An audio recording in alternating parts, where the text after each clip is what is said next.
My name is Carrie Costanza. I write stories for World Vision. For the last few years, I've been writing about hunger in the world, how it changes lives and futures. But I've never felt I could truly describe how awful hunger is, what it feels like. So photographer John Warren and I decided to go hungry ourselves, living with a family in Kenya. We started our story at a food distribution in Kekorisegol. Kekorisegol is named for a river in northern Kenya that hasn't flowed in a year and a half due to years of drought. It is dry here, and it is dry everywhere in northern Kenya.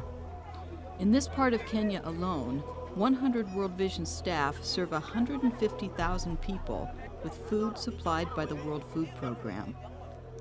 In this village, 1 of every 4 children is malnourished. Food aid keeps them from dying. At the distribution, we met the family we'll stay with. The community chose this family because they love the grandmother so much. Her name is Ekamol. She cares for her 4 grandchildren, 3 girls and a little boy, while their parents graze what few livestock they have left. We walked from the distribution with the family to the hut where we'll stay for the next 4 days. Ayane, Ekamol's daughter-in-law, immediately began cooking the corn-soybean porridge, called CSB, that she received at the food distribution. The children were so hungry and listless, but the family insisted on serving us first.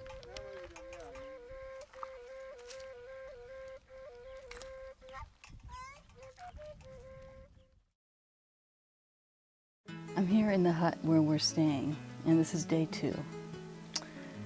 And we haven't eaten very much. Yesterday we had the CSB, which is the corn and soya blend that they mix with water, and then you eat it out of a cup.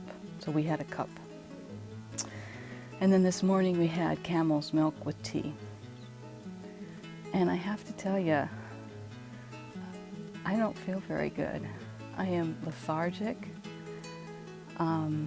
It's hot here too. I think the heat is wilting me, but I feel like I'm doing a terrible job on the story because I'm not eating. On day 2, the family has been absolutely wonderful to us. They share everything with us. They're giving us too much food, but they're really wonderful, wonderful people who forage for food all day long. That's all they do. So what I want to find out is if they didn't have to look for food all day long, what would they do instead? This is where the children would be if the family didn't have to worry about food. Just a half hour from their home is a school where children learn and are fed a nutritious meal every day. But even though this school is free, there is a cost for pencils and notebooks. Ekamol's family has no money, so the children cannot go to school. And they are so bright. The baby, at only 8 months, can already talk. The oldest girl, Ekador, would love to go to this school, but she has to hunt for food instead.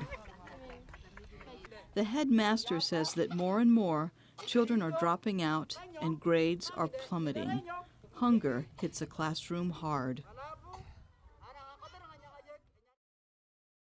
This is day 3 of our journey, and we have had to come back to Lodwar to recharge our camera batteries and laptop batteries and video batteries. So we're spending the night here and then going back to meet the family in the morning.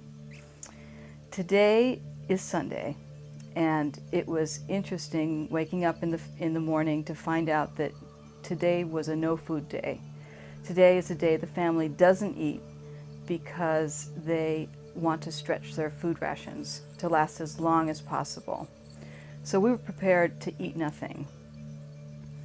And we walked really, really slowly to church because we're feeling pretty lethargic now. I had a really bad headache yesterday, and just not feeling good at all, feeling kind of rotten. So we got to church, and when we got to church, the pastor served us tea with goat's milk, and it was absolutely fantastic.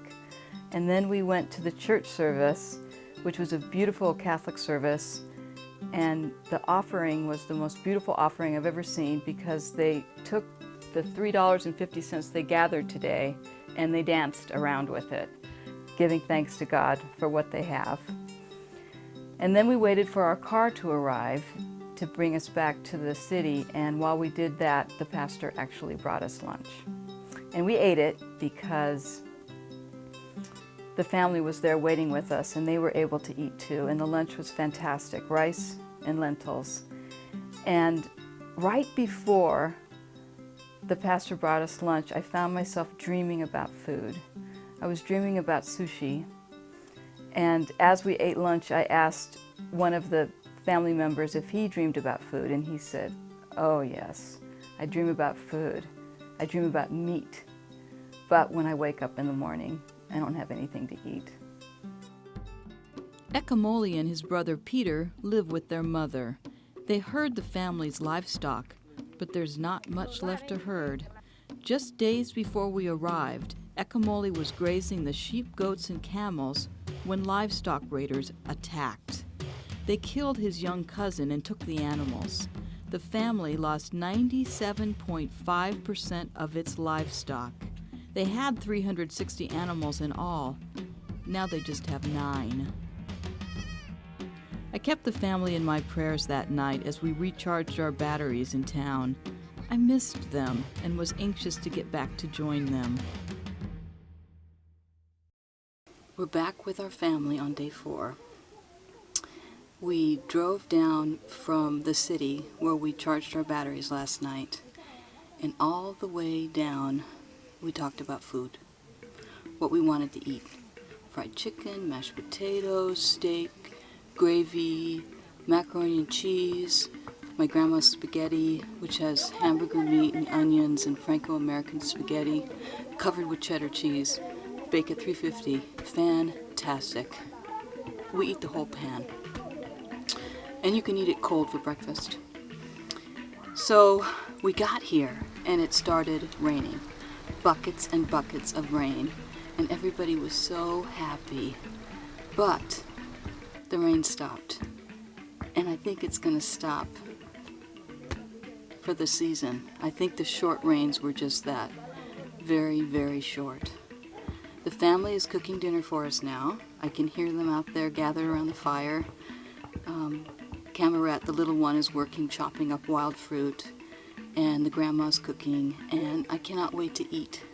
I haven't eaten since 12 yesterday. None of us have. Nobody in our new extended family has eaten since 12. It's going to taste so good. I was wrong. The food didn't taste good. Today the family added wild fruit to the porridge. It's dry and has the consistency of sawdust, but it stretches the food to help make it last. Cameret, the 3-year-old, is in charge of cutting up the wild fruit. She does this day after day.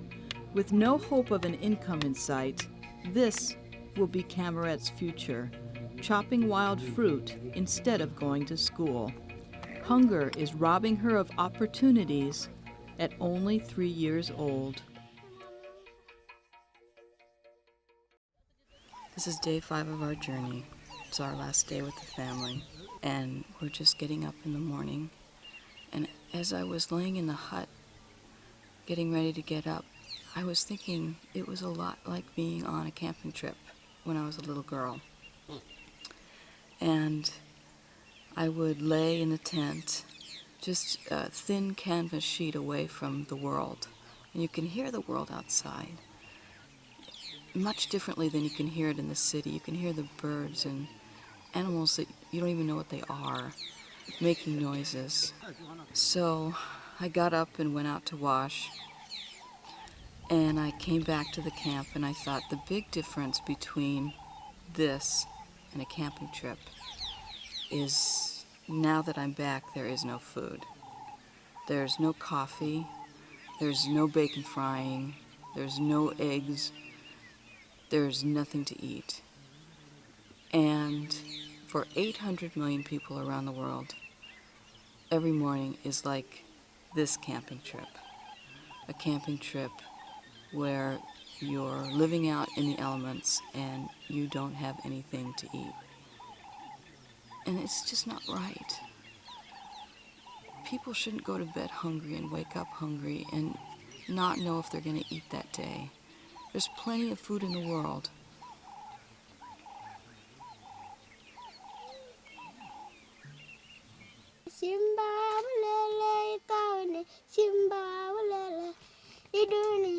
I woke to the sound of singing this morning. This family has so little, but it doesn't stop them from sharing what they have, and it doesn't stop them from trying to live each day to the fullest. But it's hard. There will be no food today. Ekamol and her family will receive food from World Vision for 6 more months. There is no money to buy more livestock or to send the children to school. Ekamol is worried about her grandchildren, especially her favorite, Ekador. Ekador is so hungry that it shows in her smile. Her dimples are starting to disappear.